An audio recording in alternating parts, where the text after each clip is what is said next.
कुरान और हदीस मजलिस आलिम उलमा मोमिन मुत्ताकिन জাকিরিন শাকিরিনদের গুরুত্বপূর্ণ এক দামি মাজলিসে আসার বসার বলার শোনার তৌফিক আল্লাহ পাক দান করছেন। শুকরিয়া তান সবাই বলে আলহামদুলিল্লাহ। মাজলিস অনেক গুরুত্বপূর্ণ, অনেক দামি। আমাদের শায়খ মুর্শিদ নব্বরাল্লাহু মারকাদাহুমরা বলতেন, বাবা কোনো ব্যক্তি হক্কানি উলামায়ে কেরামের বয়ান শোনার জন্য যদি বাড়ি থেকে রওনা করে বয়ান শেষে আখিরে মুনাজাত দিয়ে বাড়িতে চলে যায়, তার আমল নামায় 50 লক্ষ নেকের কম লিখাই হতে পারে না। আল্লাহু দাইফু লিমান ইয়াশা। আল্লাহ পাক রব্বুল আলামিন ইচ্ছা করলে 50 লক্ষ কেন 50 কোটি নেক দিয়ে দিতে পারেন। নেক দেওয়ার মালিক কে? কাজী মাওলার কাছে দোয়া করি, মাওলা হে, যেহেতু মাহফিলে নিয়ে আসছেন, আমাদের খালি আমল নামাকে নেকের দ্বারা পূর্ণ না করিয়া কাউকে এখান থেকে বিদায় দিয়েন না। আল্লাহুম্মা আমিন। 50 লক্ষ নেক। এই যে বাড়ির থেকে হেঁটে হেঁটে আসছেন, প্রত্যেকটা কদমে কদমে 100 নেকি, 10 নেকি, আপনার ইখলাস অনুযায়ী নেকির হার বাড়তে থাকবে। এই একবার সুবহানাল্লাহ পড়ার সাথে সাথে আমল নামায় 1000 নেকি লেখা হয়ে গেছে। এই সুবহানাল্লাহ পড়ার সাথে সাথে আমল নামার থেকে 1000 গুনাহ ঝরে গেছে। সুবহানাল্লাহ পড়ার সাথে সাথে আসমান জমিনের ফাঁকা জায়গা নেকে পূর্ণ হয়ে গেছে।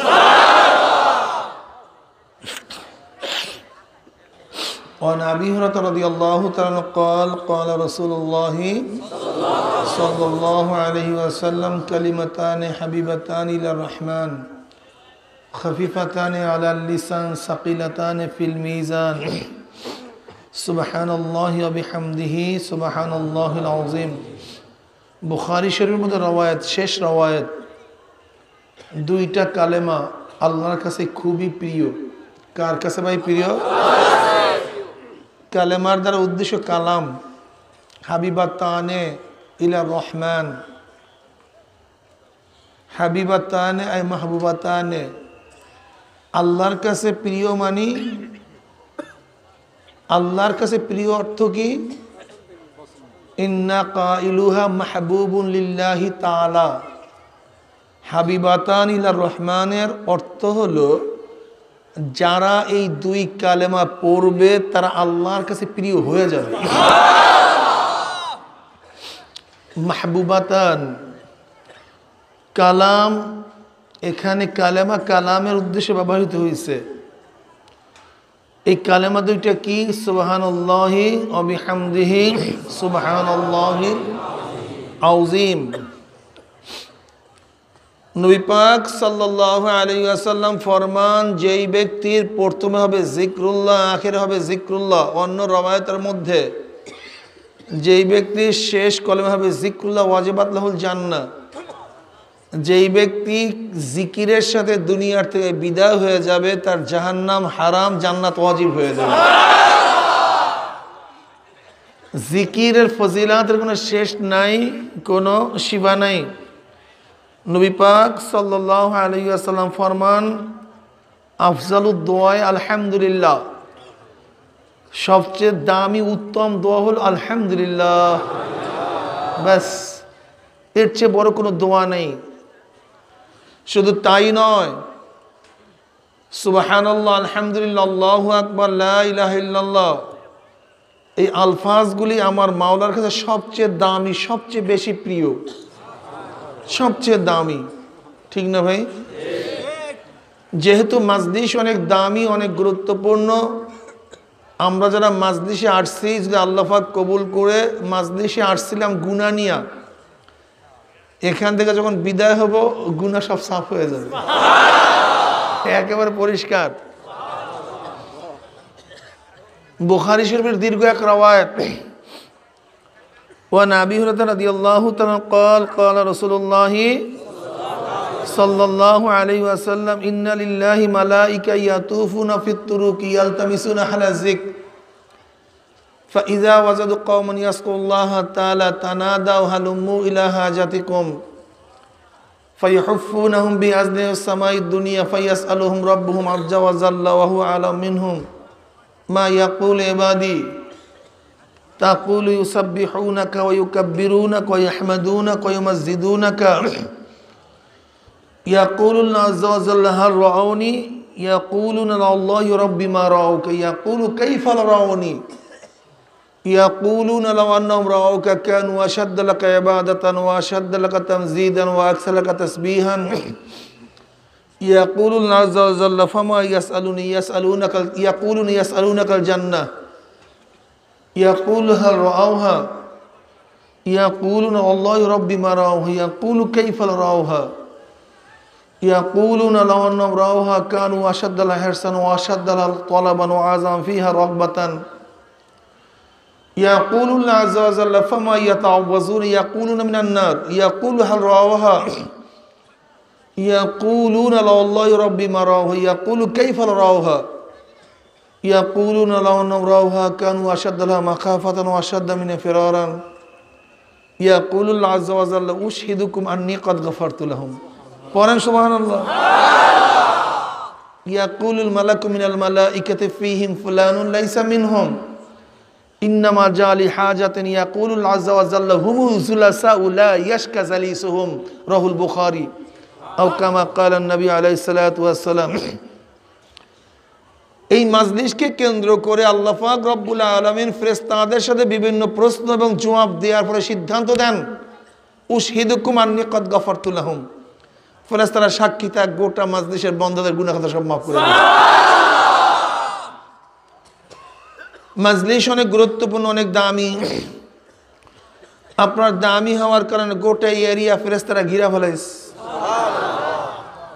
যাই হোক আমি যে সংক্ষিপ্ত আয়াত শরীফ তেলাওয়াত করছি আল্লাহ পাক কালামে পাকের মধ্যে ফরমান ইয়া আইয়ুহাল্লাযীনা আমানুত্তাকুল্লাহ ওয়া কুনু মা'আস সাদিকিন হে মুমিনেরা আল্লাহকে ভয় করো কিভাবে ভয় করবা ওয়া কুনু মা'আস সাদিকিন তোমরা সাদিক সত্যবাদীদের সাথীত্ব গ্রহণ করো এখানে আল্লাহ পাক রব্বুল আলামিন মুহাদ্দিস মুফতি পীর মুর্শিদ ধনী শিক্ষিত এরকম লোকদের সাথীত্ব গ্রহণ করার জন্য বলেন নাই বরং বলছেন ওয়াকুনু মা'আস সাদিকিন যারা সত্যবাদী এই মুখের সাথে কাজের মিল আছে কথা বলেন না কেন মুখের সাথে গতকালকে যা বলছে আজকে সেটাকে অস্বীকার করে না গত বছরের ফতুয়া এই বছরের ফতুয়াও এক যেইটাকে আগেও হালাল বলছে কোরআন ও হাদিসের দৃষ্টিতে দুনিয়ার লোভে সেইটাকে হারাম বলে না আবার যেইটাকে হারাম বলছে দুনিয়ার লোভে সেইটাকে হালাল বলে না ওয়াকুনু মা'আস সাদিকিন এই বছর আমি চরমনাই ময়দানে বলছিলাম নবী পাক সাল্লাল্লাহু আলাইহি আসসালামকে আল্লাহ পাক রব্বুল আলামিন নবুয়তি ইলমের কারণে দান করেন নাই নবুয়তি বেশি জ্ঞানের কারণে দান করেন নাই নবুয়তি বেশি জানার কারণে দান করেন নাই আল্লাহ পাক রব্বুল আলামিন তাকে নবুয়তি দান করছেন তার সিদক তার সত্যতার কারণে আমার নবী তৎকালীন সময়ে বহুত বড় পড়েনি তো নাই তিনি কিছু জানতেনই তো না তিনি তো উম্মি ছিলেন মা আনা বিকারিয়ান আমি তো পড়ালেখাই করি নাই যখন জিব্রাইল আলাইহিস সালাতু ওয়াস সালাম বলছেন ইকরা ক্বালা মা আনা বিকারিয়ান আমি তো পড়তে জানি না ফাখাযানি ফাগাত্তানি সুম্মা আরসালানি ফাকালা ইকরা মা আনা বিকারিয়ান আমি তো পড়তেই পারি না কি কথা ঠিক না তা নবী পাক সাল্লাল্লাহু আলাইহি ওয়াসাল্লাম বেশি জানার কারণে ওহী আসে নাই অনেক ধনীর কারণে ওহী আসে নাই অনেক পণ্ডিত তিনি এর জন্য ওহী আসে নাই আমার নবীর মধ্যে সবচেয়ে বড় গুণ ছিলেন আমার নবী সত্যবাদী কি বাদী ভাই ওয়া কুনু মাস সাদিকিন। দেখেন গোটা দুনিয়ার মধ্যেও যেই ব্যক্তি সত্যবাদী সেই ব্যক্তি দামি। এই সত্যবাদীটা এত একটা মহৎ গুণ, যে মহৎ গুণটা যদি প্রত্যেকটা মানুষের মধ্যে থাকতো তাহলে কোনো মানুষ ধোঁকা খাইতো না, কোনো মানুষ অপদস্থ অপমানিত হইতো না, বিভ্রান্তির মধ্যে পড়তো না, ঝামেলা সৃষ্টি হইতো না, এত কেস কামারি থাকতো না, খুনাখুনি সব বন্ধ হয়ে যাইত। যদি মানুষ সত্যবাদী হয়ে যাইত সমস্ত জ্ঞানজাম গোটা দুনিয়া থেকে মুছে যাইত। কোরআন ছোট্ট একটা আয়াত নাজিল করছে। আমরা অনেকেই মনে করি, অনেকেই ধারণা করি কোরআন শুধু মাটির নিচের কথা বলার জন্য আসছে। এইটাই ভুল। আমার নবী তো দুনিয়ার উপরের কথা এবং দুনিয়ার নিচের উভয়ের কথা বলার জন্য আসছেন। এই মিয়া, তুমি দুনিয়ার উপরে ভালো থাকলেই তো, মাটির উপরে ভালো থাকলে তো মাটির নিচেও ভালো থাকবা, আর মাটির নিচে উপরে খারাপ থাকলে কথা বলেন না কেন? আচ্ছা বলেন তো, আমরা ইবাদত কাকে মনে করি? আমরা ইবাদত মনে করি নামাজকে, আমরা ইবাদত মনে করি রোজাকে, আমরা ইবাদত মনে করি জিকিরকে, আমরা ইবাদত মনে করি দাড়িকে, টুপিকে, লম্বা জামাকে, তাহাজ্জুদকে, কোরআন তেলাওয়াতকে ইবাদত মনে করি না? আচ্ছা বলেন তো, এক ব্যক্তি জীবনভর ইবাদতগুলি করছে কিন্তু চুরি করছে, তার শাস্তি হবে কি হবে না? কেন শাস্তি হয়েছে? ইবাদত করছে। দেখছেন, বুঝতে হবে, চুরি করছে, হাজার ইবাদত করলেও তার কিন্তু শাস্তি হবে। আর চুরি যদি সমাজের মধ্যে না থাকে সমাজটা পুরো দোষমুক্ত হয়ে যাবে। বুঝেন? ইসলাম বুঝেন? ইসলামই তো বুঝাইতে পারলাম না মৌলবীরা। এক ব্যক্তি জীবনভর তাহাজ্জুদ পড়ছে কিন্তু সেই ব্যক্তি পরের মাল হক টাকায় গেছে। এক ব্যক্তি জীবনভর তাহাজ্জুদ পড়ছে, মিথ্যা কথা বলছে। এক ব্যক্তি 1000 বার তাহাজ্জুদ পড়ছে কিন্তু 2 নাম্বারই করছে। এক ব্যক্তি 1000 বার তাহাজ্জুদ পড়ছে, বিচারের মজলিসে বৈশা ইনসাফ ভিত্তিক বিচার করে নাই। কথা বলেন না কেন? একদিন বিচার করছে, 1000 বছর তাহাজ্জুদ পড়ছে, কিন্তু আপনার উপরে যে রাস্তার ডিউটি ছিল, রাস্তাটাকে ঠিক মতো মেরামত করবেন, 5 লক্ষ টাকা বরাদ্দ, 5 লক্ষ টাকার কাজ হবে। আমরা তাহাজ্জুদ গুজার, কপালের মধ্যে সেজদার চিহ্ন, বড় দাড়ি, টুপি টাপি ঠিক আছে, কিন্তু আমরা 5 লক্ষ টাকার বরাদ্দকৃত জায়গায় 4 লক্ষ টাকার কাজ করছেন, 1 লক্ষ টাকা পকেটে ঢুকেছেন। জান্নাত আছে আলহামদুলিল্লাহ, ঠিক আছে না? দেখছেন অবস্থা? আজকে সমাজ গর্হিত কেন? সমাজ কুলুষিত কেন? সমাজ খারাপ কেন? কারণটা কি? এত পুলিশের প্রয়োজন কেন? এত আর্মির প্রয়োজন কেন? এত র্যাবের প্রয়োজন কেন? কুবরার প্রয়োজন কেন? 40 লক্ষ কেস বর্তমান পেন্ডিং। 40 লক্ষ। কত লক্ষ? অথচ ওমর ইবনে খাত্তাব রাদিয়াল্লাহু তাআলা আনহু অর্ধ জাহানের বাদশা, আবার প্রধান বিচারপতিও তিনি, কোনো কেসও পেন্ডিং নেই, কোনো কেস। কিন্তু আমাদের দেশে এত কেস পেন্ডিং কেন? কারণটা কোথায়? শোনেন, ইসলাম সবসময় মূলের কাজ করে, আগার কাজ ইসলাম করে না। গাছের মাথা মরতেছে,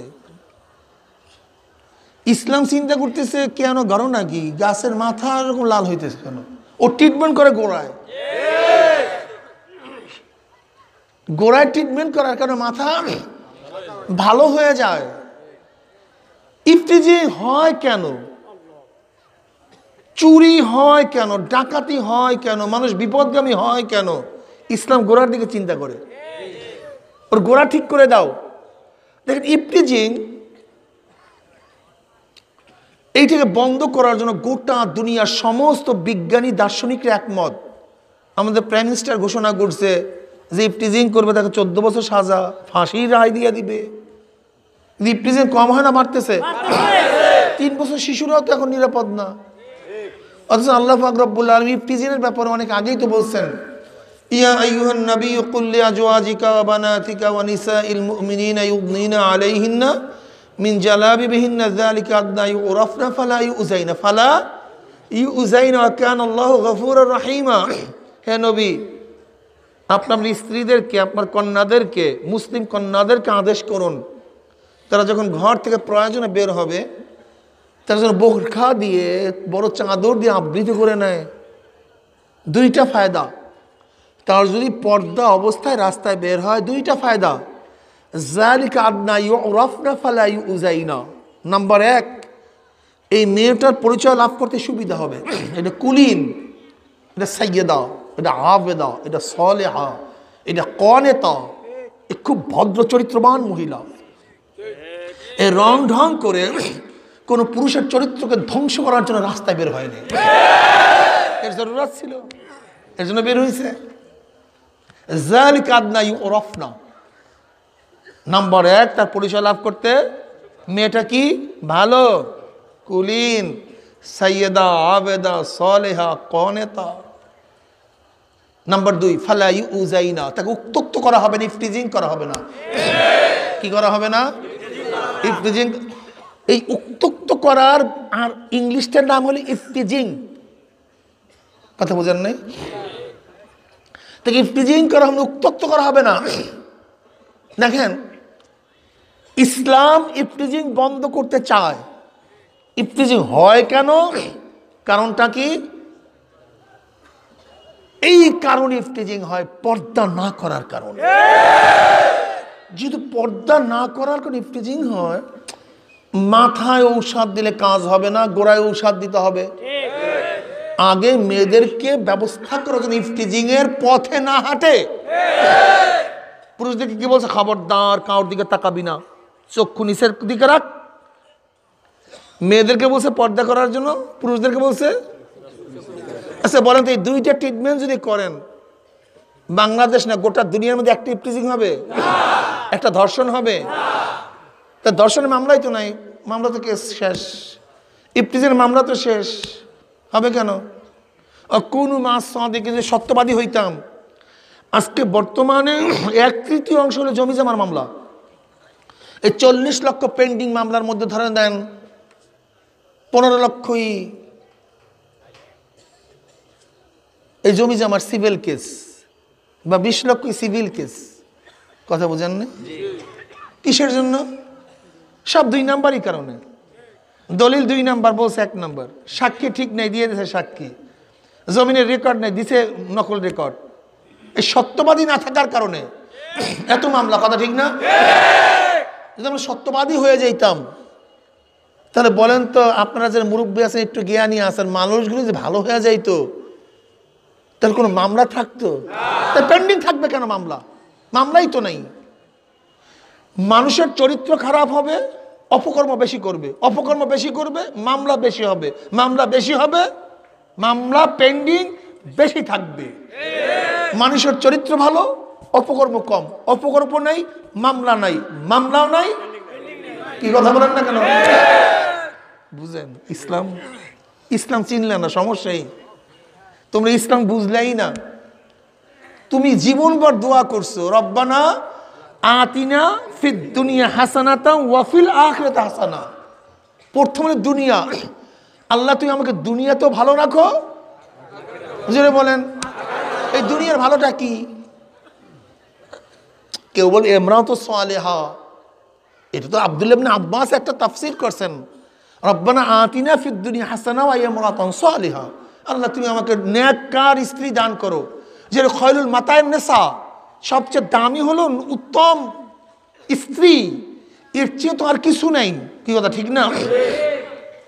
বুঝলাম তো, এটা একটা তাফসীর। আতিনা ফিদ দুনিয়া হাসানা, আল্লাহ তুমি আমার দুনিয়ার কল্যাণ দান করো, ভালো দান করো। হাসান, হাসনুন থেকে, এর থেকে আহসান। কি কথা ঠিক না? নবী পাক সাল্লাল্লাহু আলাইহি ওয়াসাল্লাম বলছেন ওমান ইহসান। এই ইহসান, হাসান, ইহসান শব্দের অর্থ কি? ওমান ইহসান ইয়া রাসূলুল্লাহ, ক্বালা রাসূলুল্লাহি সাল্লাল্লাহু আলাইহি ওয়াসাল্লাম আন তা'বুদাল্লাহা কাআন্নাকা তারাহু ফা ইন লাম তাকুন তারাহু ফা ইন্নাহু ইয়ারাক। এই ইহসান অর্থ কি? কোনো কাজকে উত্তম রূপে আদায় করে দেওয়া, এর নাম ইহসান। ওমান ইহসান ইয়া রাসূলুল্লাহ, ইহসান শব্দের অর্থ কি ভাই? উত্তম রূপে কোনো কাজকে আদায় করা। যেমন উযুটা যেইভাবে আদায় করার দরকার সেইভাবে আদায় করা। নামাজটা যেইভাবে আদায় করার দরকার ওইভাবেই আদায় করা, রোজাটাকে যেইভাবে আদায় করার দরকার ওইভাবেই আদায় করা। রব্বানা আতিনিয়া ফিদ দুনিয়া হাসানা, আল্লাহ তুমি আমাকে দুনিয়া কি দান করো, জোরে বলন করো, কল্যাণ দান করো, উত্তমতা দান করো, সৌন্দর্যতা দান করো, ঠিক না ভাই? তো সৌন্দর্য যদি দান হয় তাহলে আপনার দুনিয়ার যতগুলি পদক্ষেপ প্রত্যেকটা জায়গায় সৌন্দর্য হওয়া লাগবে না? আপনি তো বলছেন রব্বানা আতিনা ফিদ দুনিয়া হাসানা, দুনিয়ার মধ্যে কল্যাণ দান করো। তাহলে আপনার ঘরের মধ্যে কল্যাণ থাকা চাই, ঘরের বাহিরেও কল্যাণ থাকা চাই, জমির মধ্যেও কল্যাণ থাকা চাই, বাঁচের মধ্যে কল্যাণ থাকা চাই, কোর্টের মধ্যে কল্যাণ থাকা চাই, বিচারের মধ্যে কল্যাণ থাকা চাই, ম্যাজিস্ট্রেট করে কল্যাণ থাকা চাই, হাই করে কল্যাণ থাকা চাই, সুপ্রিম করে কল্যাণ থাকা চাই, রাস্তায় হাঁটবো সেখানে কল্যাণ থাকা চাই, বিবাহ করবো কল্যাণ থাকা চাই, হসপিটালে যাব সেখানে কল্যাণ থাকা চাই। কি কথা বলেন? সব জায়গায় কল্যাণ। এই কল্যাণ করবেন কেমনে? ফেরেশতারা করবে? করবে কারা? এই মানুষরা। তাই 2 নাম্বার মানুষ দ্বারা কোনোদিন কল্যাণের আশা করা। 2 নাম্বার জমিতে 1 নাম্বার ফসল হয়, ঠিক না ভাই? 2 নাম্বার কাছে 1 নাম্বার ফলে, ঠিক না ভাই? 2 নাম্বার ওস্তাদের কাছে 1 নাম্বার ছাত্র, আলহামদুলিল্লাহ, ঠিক আছে না ভাই? তাই 2 নাম্বার দোকানদারের কাছে 1 নাম্বার মাল পাওয়া যায়। তা ঠিক আছে, 2 নাম্বার লিডারের কাছে 1 নাম্বার দেশ পাওয়া যায়, ঠিক আছে? ও আচ্ছা, এখানেই ভুলটা করেন। যেরকম 2 নাম্বার জমিতে 1 নাম্বার ফসল হয় না, 2 নাম্বার দোকানদারের কাছে 1 নাম্বার মাল পাওয়া যায় না, 2 নাম্বার গাছে 1 নাম্বার ফল হয় না। এইভাবে 2 নাম্বার নেতার দ্বারা দেশ কোনোদিন 1 নাম্বার হতে পারে না। ইয়া আইয়ুহাল্লাযীনা আমানুত্তাকুল্লাহ ওয়া কুনু মা'আস সাদিকিন আয় সালিহিন। সাদিক, ন্যায় পরায়ণ। আমার প্রত্যেকটা জায়গায় সেক থাকতে হবে, সত্যতা থাকতে হবে। যা করব কথার মধ্যে সত্য, চোখের মধ্যে সত্য, কানের মধ্যে সত্য। আমি কোনো মিথ্যা কথা শুনবো না, মিথ্যা কথা বলবো না, মিথ্যা জিনিস দেখবো না, মিথ্যা কাজ হাত দিয়া করবো না, মিথ্যার দিকে পাও দিয়ে হাঁটবো না। অকুনু, আমার পাও যাবে সত্যের দিকে, আমার চক্ষু যাবে, আমার কান শুনবে, আমার জবান বলবে, আমার হাত করবে। অকুনু মা সাদিকিন, তোমরা সত্যবাদীদের সাথী হয়ে যাও, তুমি নিজেও সত্যবাদী হয়ে যাও। কেন? ডাক্তারের কাছে কোনো ছাত্র থাকতে থাকতে মূর্খ ব্যক্তিও একজন ভালো চিকিৎসাবিদ হয়ে যায়। ইঞ্জিনিয়ারের কাছে থাকতে থাকতে যে জীবনেও ডিজাইন করতে পারে না সে ইঞ্জিনিয়ার হয়ে যায়। একজন অঙ্কবেত্তার কাছে থাকতে থাকতে যে ব্যক্তি অঙ্ক জানে না সে অঙ্কবেত্তা হয়ে যায়। দেখেন আমাদের বাংলাদেশের মানুষগুলি আমেরিকা, ইংল্যান্ড, ইংরেজি দেশে যাওয়ার পরে বাংলা ভাষাভাষী ব্যক্তিগুলিও তাদের সাথে থাকতে থাকতে তাদের জবানের মধ্যে ইংলিশ চলে আসে। আমাদের দেশের মানুষগুলি আরব কান্ট্রি থাকতে থাকতে তাদের জবানের মধ্যেও আরবি শব্দ চলে আসে। যদিও আমি ভালো না, আমি এখনো সত্যবাদী হতে পারি নাই, কিন্তু ওয়াকুনু মা সাদিকিন, যারা সত্যবাদী তাদের সাথে থাকো, দেখবা আলহামদুলিল্লাহ সত্য মহৎ গুণ তোমার মধ্যে আস্তে ট্রান্সফার হয়ে যাবে। দেখেন না, হাজারো চরমনার মুরিদের এক সময় মাথায় টুপি ছিল না, চেহারার মধ্যে দাড়ি ছিল না, গায়ের মধ্যে লম্বা জামা ছিল না, চোখের মধ্যে পানি ছিল না, জবানের মধ্যে জিকির ছিল না, কিন্তু টুপিওয়ালাদের সাথে থাকতে থাকতে মাথায় টুপি চলে আসছে। দাড়িওয়ালাদের সাথে থাকতে থাকতে তাদের দাড়ি তাদের মধ্যে ট্রান্সফার হয়ে গেছে। যার চোখের মধ্যে পানি তার সাথে থাকতে থাকতে তার মধ্যে চোখের পানি জারি হয়ে গেছে। যার জবানের মধ্যে জিকির ছিল না, জাকিরিনদের সাথে থাকতে থাকতে জাকিরিনদের জিকির ওর জবানের মধ্যে জারি হয়ে গেছে। ওয়াকুনু মা সাদিকিন। আল্লাহ আমাকেও কবুল করেন, আমাদের সবাইকে। কি হবে? আল মারউমা, নবী পাক সাল্লাল্লাহু আলাইহি ওয়াসাল্লাম হাদিস বলেন, খুব ভালো মতো মনে রাখবেন হাদিস খানা। আন-নাসু আলা দীনি খলিলিহিম, আন-নাসু আলা দীনি খলিলিহিম, প্রত্যেকটা মানুষ তার বন্ধুর আদর্শ গ্রহণ করে। নীতি গ্রহণ করে। সহিহ হাদিস, আন-নাসু আলা দীন খলিলিহিম, অন্য রাওয়ায়াত আন-নাসু আলা দীন মুলুকিহিম, দুই রাওয়ায়াত। কাজে তোমার বন্ধু কাকে চুজ করছো, তোমার বন্ধু, তুমি কার সাথে চলাফেরা করতেছো। যদি বন্ধু নির্বাচন করতে ভুল করে, জীবনের সবচেয়ে বড় ভুল করছে, সবচেয়ে বড় ভুল, এর চেয়ে বড় ভুল নেই। আর বন্ধু যদি চুজ করতে ঠিক করো, জীবনের সবচেয়ে বড় ভালো কাজটা তুমি করছো। বুঝতে পারছি? যদি নেককারদের সাথে থাকতে পারেন, খারাপ অভ্যাসগুলি দূর হয়ে যাবে। আর খারাপ অভ্যাসগুলি দূর হলে আপনার অবস্থা কি হবে? আলমারউ মা মান আহাব্বা ওয়া লাহু মাকতাসাবা, যার সাথে যার মোহাব্বত তার সাথে তার কিয়ামত। যার সাথে সাথে আলমারউ মা মান আহাব্বা ওয়া লাহু মাকতাসাবা, দুনিয়ায় যে যাকে মোহাব্বত করবে, যে যাকে ভালোবাসবে, কিয়ামতের ময়দানে সে তার সাথী হইয়া যাবে। জোরে বলেন সুবহানাল্লাহ। বাবারে তুমি কেন বুঝো না? দুনিয়ার মধ্যে যেই ব্যক্তি তোমার সাথী হবে, কিয়ামতের ময়দানে সেই ব্যক্তি তোমার সাথী হবে। আল্লাহ না করে যদি কোনো খারাপ ব্যক্তি, কোনো চোর ডাকাত বদমাশ, কোনো বদ্দিন যদি তোমার সাথী হয়ে যায়, ও যদি কিয়ামতের ময়দানে তোমার সাথে থাকে, কি অবস্থাটা হবে? অবস্থা খুবই খারাপ অবস্থা। আর নেককার আল্লাহ ওয়ালাদের সাথে থাকতে পারো, আল্লাহু আকবার, দেখবে এদের সাথে কিয়ামতের ময়দানে উঠিয়া গেছো।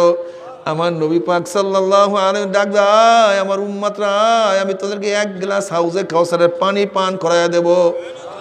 50,000 বছরের মধ্যে আর কোনো দিন পানির পিপাসা লাগবে না। সবাই দৌড় দিবে। পথের মধ্যে একদল ফেরেশতারা একদল লোককে আটকায়া ফেলাইবে, সামনে যাওয়ার কোনো অনুমতি নাই। ওই ব্যক্তিরা বলবে, ইয়া নবী আল্লাহ, আমাদেরকে ডাকছেন কিন্তু ফেরেশতারা আমাদেরকে ঢুকতে দেয় না, গেট বন্ধ করিয়া ফেলাইছে। অবস্থাটা কেমন? যেমন যদি কোনো এক ব্যক্তিকে বাগে তাড়া দেয়, ব্যক্তি দৌড়াইতেছে ওই বিল্ডিংয়ের দরজার দিকে, বিল্ডিংয়ের মধ্যে ঢুকতে পারলে আমি বাঘের আক্রমণ থেকে নাজাত পাওয়া যাব। জোরে দৌড় মারছে, বাঘেও তাকে ধরার জন্য দৌড়। ওই ব্যক্তি কষ্ট করিয়া যখন বিল্ডিংয়ের কাছে গেছে, হঠাৎ যদি ভিতর থেকে বিল্ডিংয়ের দরজা বন্ধ হয়ে যায়, সামনে আর জায়গা নাই, পিছনে বাঘ, ওই ব্যক্তির যত মুসিবতের সে কোটি কোটি গুণ বেশি মুসিবত হবে। ওইদিকে জাহান্নামের আগুন, ওইদিকে কিয়ামতের ময়দান, ওইদিকে সামনে আর যাওয়ার কোনো জায়গা নাই। ফেরেশতারা গেট বন্ধ করিয়া দিছে। আল্লাহ তুমি মাফ করিয়া দাও। ওই ব্যক্তির বলি, ইয়া নবী আল্লাহ, ইয়া রাসূলুল্লাহ, ডাকছেন আপনি আমাদেরকে, কিন্তু ফেরেশতারা আসতে দেয় না। নবী পাক সাল্লাল্লাহু আলাইহি ওয়াসাল্লাম, ফেরেশতারা কেন আমার উম্মতকে আটকায়া ফেলাইছো? ছাড়িয়া দাও আমার উম্মতদেরকে, আমি এক পেয়ালা হাউজে কাউসারের পানি তাদেরকে পান করাইয়া দেব।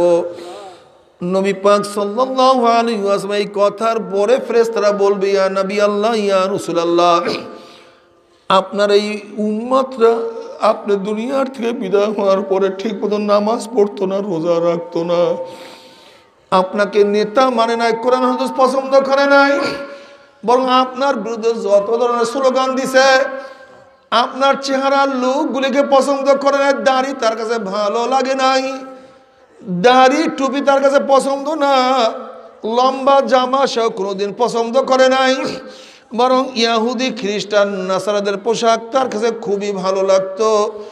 ওই আমেরিকার, রাশিয়া, ইংল্যান্ড, আমেরিকার আদর্শ এবং নীতি তাদের কাছে খুবই পছন্দ ছিল।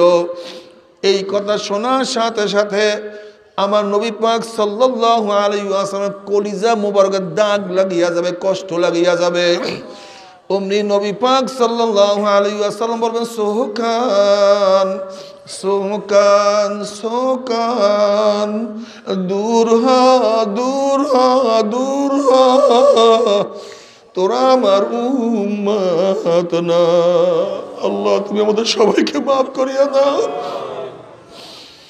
বাবার ওই সময় যদি নবী পাক সাল্লাল্লাহু আলাইহি ওয়াসাল্লাম তোমাকে আমাকে পরিচয় না দেয়, এর চেয়ে বড় বদনসিব আর কপাল পরা কিছু হইতে পারে না।